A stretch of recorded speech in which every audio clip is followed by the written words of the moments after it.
up, fellow collectors?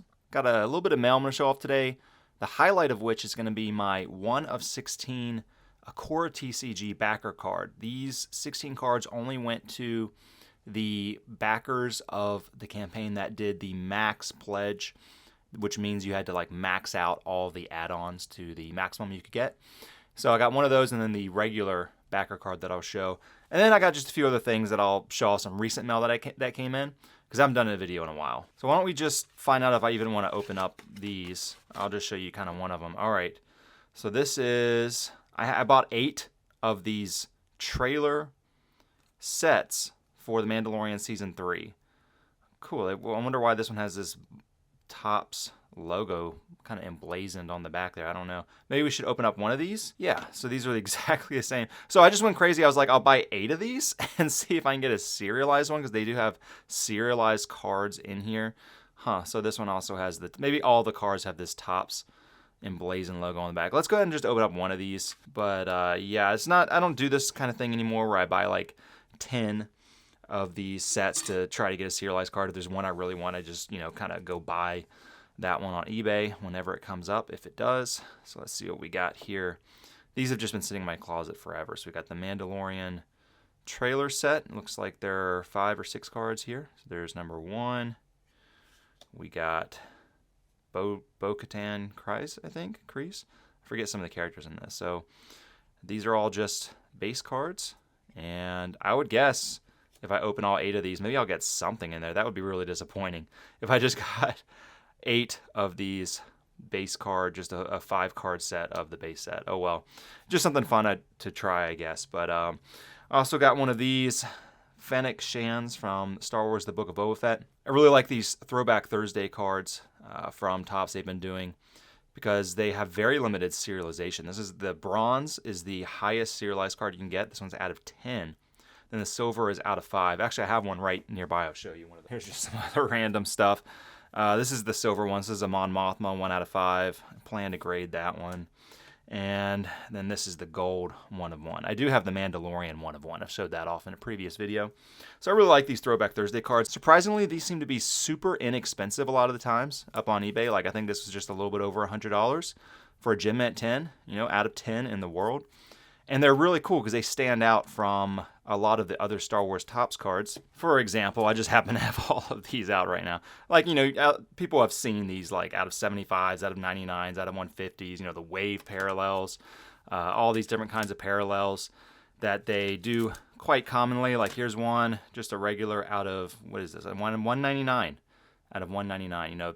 Every single like Topps Chrome sets has just a whole bunch of serializations that make it really easy to kind of saturate those different characters. And these are really, really different because it's that old school, I think it's like football, hockey, different kinds of old style sports card designs that they're doing with these Star Wars characters. And I think it's really cool. And again, like after the out of 10s, it's just the regular form. They don't have out of 50s, out of 99s, all those higher numbers in these, which I think is really cool.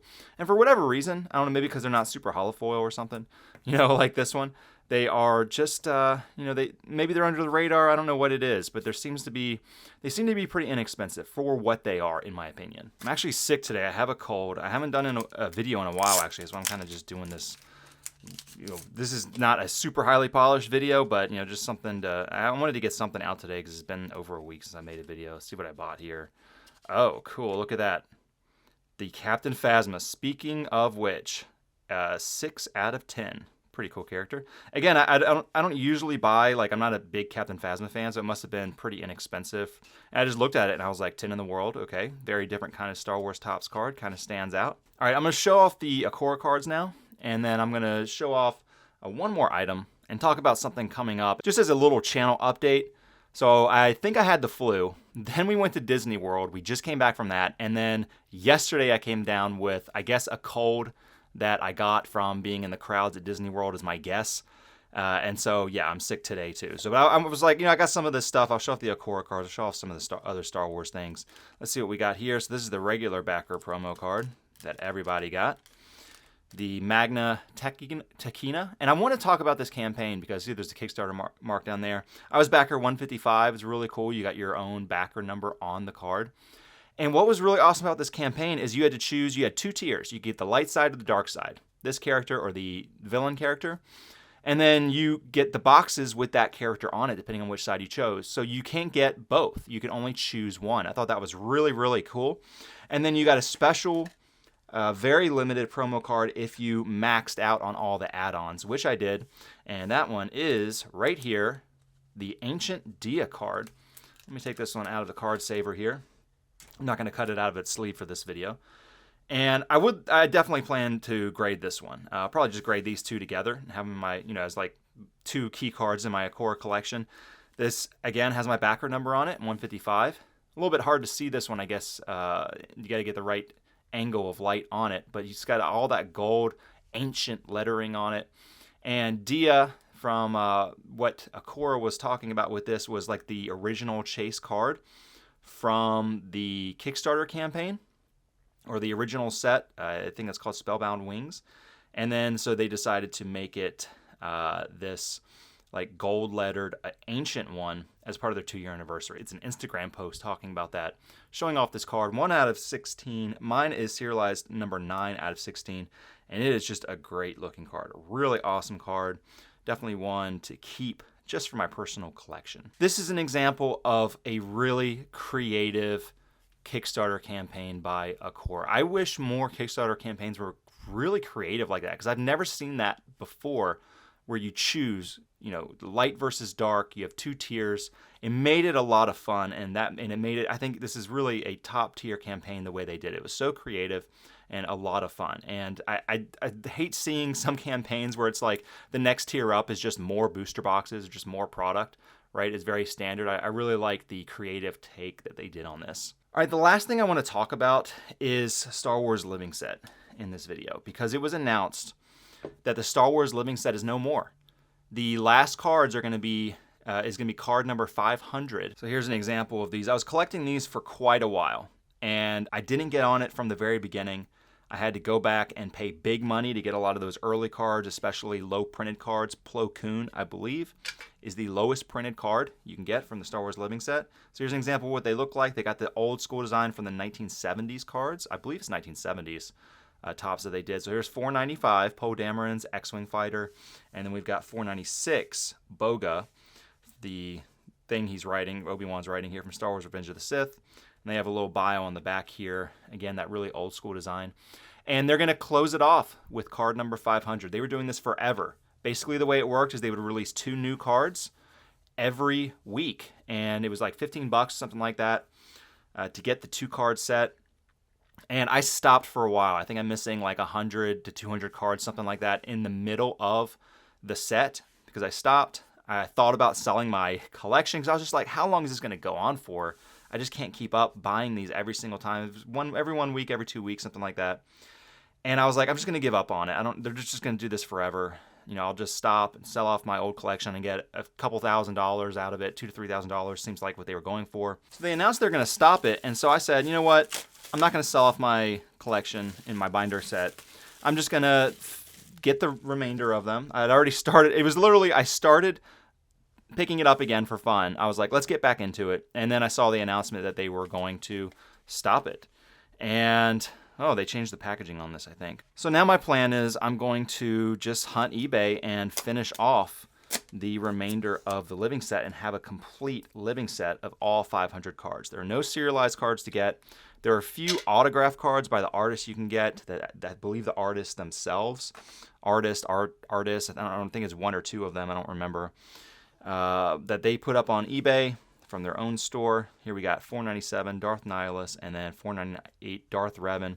They don't have serialized parallels, but the print run is not huge either. They only print to demand for these.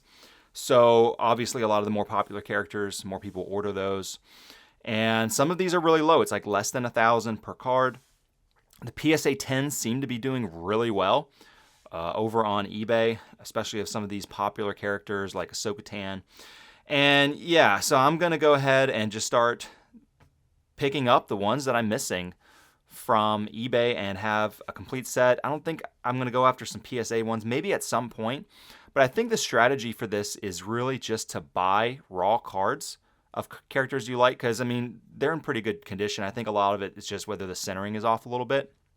And just be careful with the corners if you put them in a sleeve, because you can nick a corner if you don't cut the corner of a penny sleeve, because these are squared off corners. So I think, once I complete my binder set, maybe I'll start targeting some of these cards if I can get them for good deals and just get them raw. And I think you can just send them in at some point, and you'll probably get a few PSA 10s out of those. But this is something to kind of think about, because I think these are very different from the typical Star Wars Topps cards, kind of similar to the Throwback Thursday. They're just a little bit different. They can stand out a little bit more.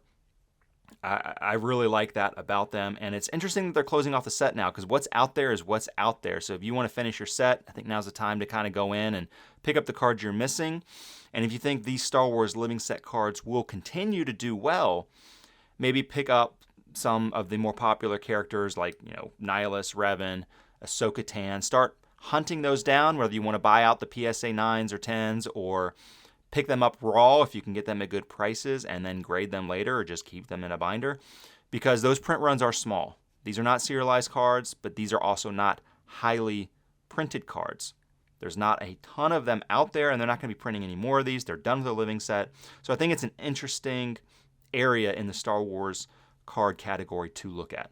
That's all I'm going to talk about today. I hope you enjoyed this video. I hope to be getting some more videos out there very soon. I'm going to be moving my watch content over to Frankly On Time, which is my YouTube channel that I'm going to start putting up my watch videos on. And until then, I'm just going to aim to get off this cold, and then doing some eBay selling right now, selling some different things from my collection, kind of clearing some stuff out and organizing and getting back on the video train. Thanks so much for watching. See you next time.